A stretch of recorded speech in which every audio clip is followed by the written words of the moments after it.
everybody, welcome back to my channel. Today I'm going to make some modified ramen noodles because it's cloudy and gloomy outside and I'm honestly tired of eating the packaged ramen noodles.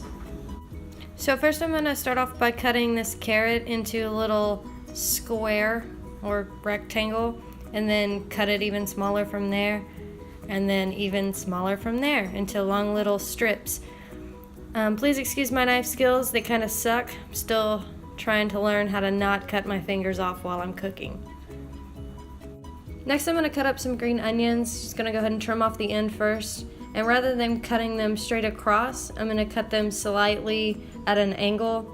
It's called a bias cut, and it's really just so that the green onions are pretty whenever I put them on top of my food. Next we're going to do some purple cabbage. Probably should have done Napa cabbage because this is going to turn everything purple. However, I don't really know how to cut this, so I'm just going to chop it up like that. Looks great. Next I'm going to go ahead and get out everything that I need. Ramen noodles, sesame oil, sriracha sauce, bouillon cubes, sesame seeds, black pepper, and salt. So in the meantime, I've got 3 pots of water going. This one's going to be for the egg I forgot to mention. This one is for the vegetables. And then this one's going to be for our ramen noodles. And there's our egg. I'm going to medium boil it, so for about 7 minutes. While that's going, we're going to go ahead and start blanching our vegetables. And before I throw our vegetables in, I am going to add just a little bit of salt to the water. And then throw in the carrots before the cabbage, because as I mentioned earlier, the cabbage will turn everything purple, including the water. And while the carrots are cooking, we're going to get a bowl of ice and fill it up with water. So that way when the carrots are done, we can throw them in the water just until they cool down because we want to stop the cooking. Next we have our cabbage, which we're going to do the same exact thing with. Meanwhile, we have our egg, which is done, so we're going to go ahead and transfer that to the bowl of ice and let it cool down. And here's our slightly overcooked cabbage because I decided to change the water at the most inconvenient time. Meanwhile, over here I have our ramen noodle broth, which is just 2 bouillon cubes, a little bit of sesame oil, and salt.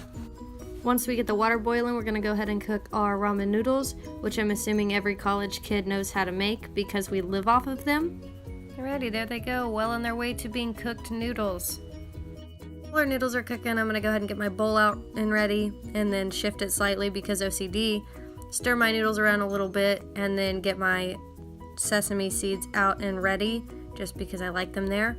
Move my sriracha sauce over so you can see what I'm using, and then stir in our noodles again. Here we go. When our noodles are done, we're going to obviously turn it off and very carefully pour the noodles into the bowl. Add a little bit of sriracha to the noodles, as much as you want really. I don't have any measurements for anything. And then stir it up before we add the veggies to it. Then we're going to add just a little bit of our carrot off to the side, then a little bit of our cabbage as well. Throw some green onions on top because garnishing, and then cut our egg in half. Slightly overcook the egg too, by the way. I think it needed to go 6.5 minutes, not 7. Drop that in there, and then finish it off with our sesame seeds. And there we go, some super simple ramen that you can make with the packages of ramen that you probably have sitting in your pantry right now.